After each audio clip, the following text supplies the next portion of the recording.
Bienvenidos a este segundo episodio sobre Gnosis y Jung, descubriendo la verdad interior en nuestro canal Psicología Jungiana. En el episodio anterior exploramos las profundidades de la Gnosis, revelando cómo se entrelazan con los descubrimientos de Carl Gustav Jung para conducirnos hacia la auténtica realidad. En nuestra odisea hacia la comprensión de la Gnosis y su relación con el proceso de individuación, desentrañamos el significado etimológico del término. Descubrimos cómo el camino del gnóstico, con sus raíces antiguas, se entrelaza con la psicología junguiana para conducirnos hacia el autoconocimiento y la autorrealización. Nos sumergimos en las dos etapas fundamentales de la gnosis. La primera, cuando la imaginación creadora abre las puertas a la revelación en tipos e imágenes, y la segunda, cuando nos sumergimos en la profundización gradual del conocimiento revelado. Exploramos cómo este proceso refleja el viaje de individuación propuesto por Jung, donde confrontamos nuestras sombras y abrazamos nuestra totalidad. Además, ahondamos en la distinción entre los ílicos, los psíquicos y los neumáticos, explorando los diferentes niveles de comprensión de la realidad y la búsqueda de la verdad interior. Ahora, en este nuevo episodio, nos adentramos aún más en el corazón de la gnosis hermética. Abordaremos la iniciación gnóstica en forma de visiones y diálogos entre maestro y discípulo, revelando los secretos de los diferentes grados iniciáticos en este camino ancestral hacia la iluminación. Prepárense para una experiencia reveladora y transformadora. Continuemos explorando los misterios de la gnosis y su profunda influencia en nuestras vidas. Como dijimos en nuestro episodio anterior, la búsqueda de la gnosis sitúa al neumático en un proceso solitario, difícil, en el cual se produce una lucha contra resistencias internas y externas. Por eso Jesús, como maestro, declara que cuando vino al mundo, los encontré a todos borrachos, no encontré a ninguno de ellos sediento, y mi alma se afligió por los hijos de los hombres, porque son ciegos en sus corazones y no tienen vista. Pues vacíos llegaron a este mundo y vacíos pretenden marcharse de este mundo, pero por el momento están borrachos.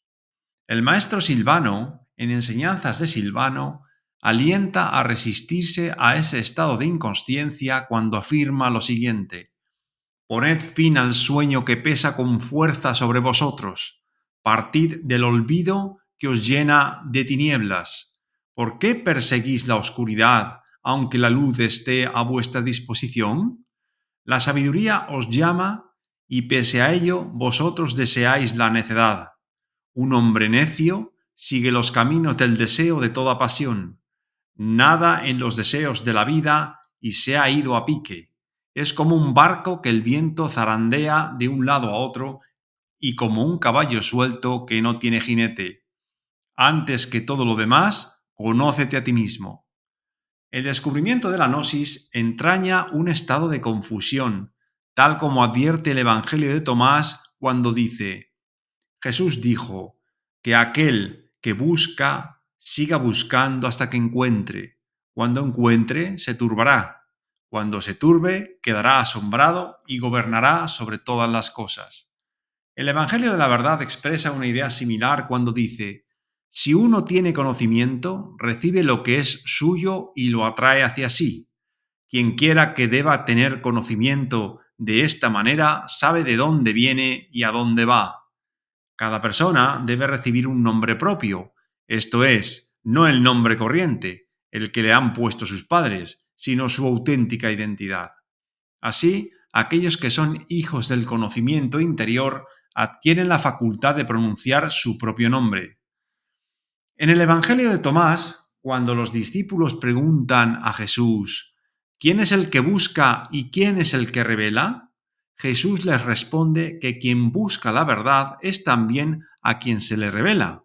Así, el discípulo que llega a conocerse a sí mismo descubrirá aquello que no puede enseñarle ni el propio Jesús, es decir, el Maestro. De ahí que en el testimonio de la verdad se diga que el gnóstico se convierte en discípulo de su propia mente, de manera que su propia mente, esto es, la profundidad de su psique, es el Padre de la verdad. De ahí que el discípulo aprende que el conocimiento se le presenta en su profundidad en silencio meditativo. Por lo tanto, todo aquel que siga la dirección de su propia profundidad no tiene necesidad de aceptar consejos de los demás. De ahí que en el Evangelio de la Verdad se dice lo siguiente: ten gran número de amigos, mas no consejeros. Si adquieres un amigo, no te confíes a él. Confíate solamente a Dios como Padre y amigo. Esta idea fundamental presente en los evangelios gnósticos permite comprender, al menos parcialmente, uno de los motivos por los cuales Jung, que a la sazón había descubierto la verdad interior en la profundidad de su psique, no visitó al maestro hindú Ramana Maharshi durante su viaje a la India.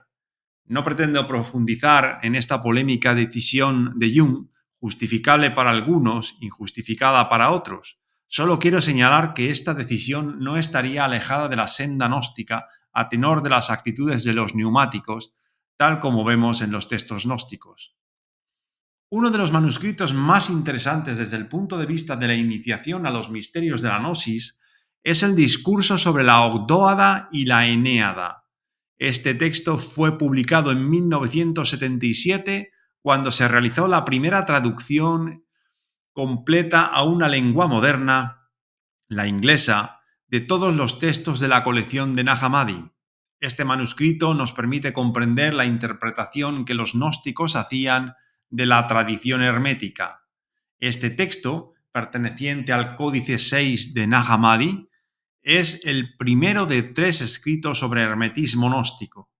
Describe una experiencia gnóstica de iniciación configurada según la forma de la tradición espiritual hermética. En ella, la relación entre Hermes y Tat o Esclepio adopta la forma más generalizada de maestro y discípulo. La hebdómada se identifica en el texto como el primer estadio de la iniciación, que equivale al aprendizaje y la reflexión sobre las enseñanzas preliminares mediante las cuales se purifica al espíritu de la envoltura psíquica. Esta ya ha sido previamente despojada de la influencia del cuerpo, esto es, del mundo material, por el cumplimiento de ciertas normas éticas y espirituales. La Ogdóada es el grado del autoconocimiento propio del neumático. La Enéada, por su naturaleza secreta, que el nous manifiesta, representa el momento más elevado de la iniciación, un momento inefable de unión con lo divino, sin intermediarios, en el reposo, donde el gnóstico, como miembro de la comunidad neumática, se une junto a sus hermanos a la divinidad suprema, cumpliendo así plenamente con la voluntad del Padre, el Logos interior. La experiencia del Dios Padre y del Hijo se materializa, se hace realidad, en la experiencia del maestro y del discípulo. El gnóstico es dirigido por la palabra de Hermes, tras ser liberado, para llevar a cabo el ascenso por las 3 dimensiones o instancias de lo trascendente o divinidad. Se interna en la experiencia del Padre como Hijo, llegando al fin de la búsqueda espiritual y al eterno reposo. Esta experiencia es descrita de forma sistemática y progresiva en el marco de un diálogo con la voz de la profundidad del gnóstico en un entorno cultural egipcio. El destinatario de este texto debió ser un medio hermético de gran profundidad espiritual. El diálogo abarca 5 partes y comienza del siguiente modo. El discípulo se dirige al maestro así: «Oh, Padre mío, me prometiste ayer introducir mi pensamiento en la Ogdóada y después introducirme en la Enéada. Dijiste, este es el orden de la tradición». El texto describe un orden tradicional en la revelación y ascenso hacia el conocimiento superior o gnosis. El maestro le responde: «Oh, hijo mío, este sí es el orden, pero la promesa estuvo de acuerdo con lo humano, es decir, con la naturaleza humana, porque te lo dije al comenzar la promesa, si tienes en mente cada uno de los grados. En verdad, la intelección, es decir, el conocimiento, existe en ti. En mí existe como si la potencia estuviera encinta, porque cuando concebí por la fuente que fluye en mí, engendré, es decir, di a luz. El discípulo le pregunta al maestro sobre lo que le está revelando, diciéndole que si ha engendrado por la reflexión, como se engendran los hijos espirituales, entonces el discípulo tendrá muchos hermanos. A lo que el maestro le responde que sí, que está en lo correcto. Son los hermanos en el conocimiento, los neumáticos. El discípulo le pide al maestro que le introduzca en el conocimiento neumático que se encuentra en la Ogdóada y en la Enéada, los dos grados de iniciación superiores. Durante la conversación, el discípulo le dice al maestro que, gracias a la primera iniciación, que ya viene en los libros sagrados y que ha experimentado, ha superado la deficiencia que había en él, es decir, la ausencia de conocimiento. Y para profundizar en la revelación que le ha sido otorgada al discípulo, el maestro le dice a éste: «Oh, hijo mío, es conveniente que con nuestro pensamiento todo y con todo nuestro corazón y nuestra alma oremos a Dios y le pidamos que el don de la Ogdóada se extienda hasta nosotros y que cada uno reciba de él lo que es suyo. A ti ciertamente te pertenece entender, es decir, conocer. A mí igualmente poder entregar la palabra, el logos, desde la fuente que fluye en mí. Una vez superados los primeros 7 niveles de comprensión gracias a un esfuerzo moral y a una dedicación al conocimiento, ahora quiere tener experiencia directa del conocimiento divino. Como ya está dispuesto y preparado para ir más allá del conocimiento experimentado por otro, es decir, el expuesto en libros, se une maestro y discípulo en una plegaria al Dios invisible al que se habla en silencio. En la plegaria da lugar a una especie de cántico dirigiéndose al nombre oculto de Dios, Zoxatazo, Zozazot, un término palindrómico compuesto por Zoé y Tánatos, que significa vida, muerte, muerte, vida, lo que alude a una muerte y a un renacimiento, es decir, a una iniciación. Tras este rezo, el maestro entra en un estado de éxtasis y dice: veo profundidades indecibles. ¿Cómo te lo diré, oh hijo mío? ¿Cómo te describiré el todo? Yo soy el intelecto y veo otro intelecto que mueve al alma. Veo al que me arrebata en un santo éxtasis. Me veo a mí mismo. Quiero hablar. Un temor me domina. He encontrado el principio de la potencia que está sobre todos los poderes, el que no tiene ningún principio. Veo una fuente burbujeante de vida. He visto, es imposible a la palabra manifestar esto. La Ogdóada entera, oh hijo mío, y las almas que están en ella, y los ángeles entonan himnos en silencio, pero yo, el intelecto, entiendo. Mientras contempla a su maestro, el discípulo se llena también de éxtasis y dice: me alegro, oh Padre mío, porque te veo sonreír. Y el todo se alegraba. Viendo al maestro como a una encarnación de lo divino y como una parte de sí mismo, el discípulo afirma: no hay criatura que pueda ser privada de tu vida, porque eres el Señor de los ciudadanos en el universo. Tu providencia custodia. Te invoco, gran Espíritu Divino, que espiritualmente concede el agua de lluvia sobre todos. Y después le suplica: oh Trismegistos, no hagas que mi alma sea despojada de la gran contemplación divina, porque todo es posible para ti como maestro del universo. El maestro le dice al discípulo que ore y hable en silencio, pidiendo lo que desee. Cuando hubo concluido de orar, el discípulo gritó: Padre mío, Trismegistos, ¿qué diré? Hemos recibido esta luz, y yo mismo miro esta misma contemplación en ti, y veo la Ogdóada y las almas que están en ella, y los ángeles entonando himnos a la Enéada y sus potencias, y le veo provisto de todas sus potencias. Que la Enéada crea, aquellas que están en el espíritu. Elevaré mi oración en mi corazón, pues oro al fin del todo y al principio del principio, al generador de la luz y la verdad, al sembrador de la palabra, al amor de la vida inmortal. Soy el instrumento de tu espíritu. El intelecto es tu plectro, tu inspiración. Tu consejo se ejecuta en mí. Me veo a mí mismo. He recibido poder de ti, ya que tu amor nos ha alcanzado. Alcanzado este nivel iniciático de conocimiento, el maestro exhorta al discípulo diciéndole: canta un himno en mi corazón. Puesto que has alcanzado el reposo, dedícate a la oración, porque has encontrado lo que buscabas. Y continúa: es conveniente que tu oración se eleve a Dios y que se escriba en este libro imperecedero.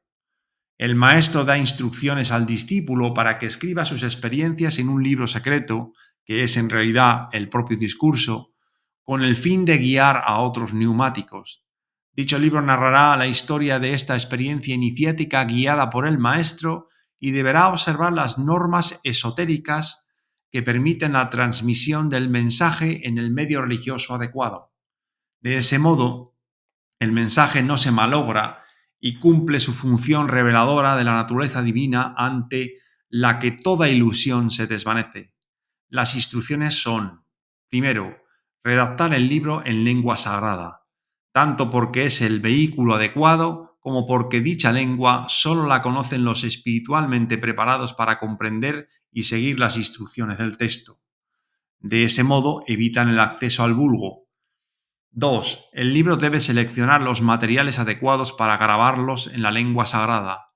Una piedra sobre la que grabar los jeroglíficos egipcios, el color azul, la disposición del libro monumento, que ha de estar en un templo, el de Diospolis, templo de Tot Hermes, como símbolo del intelecto divino. 3. La obra deberá ejecutarse en el momento oportuno, en el kairos, cuando las condiciones astrológicas sean propicias. Vemos aquí un despliegue de conocimiento hermético, cosmología gnóstica, alquimia representada por el lapidario y astrología encarnadas todas en el maestro y su interpretación gnóstico-iniciática. 4. El monumento sacro, probablemente un obelisco, debe estar inscrito en su cúspide el nombre de Dios impronunciable.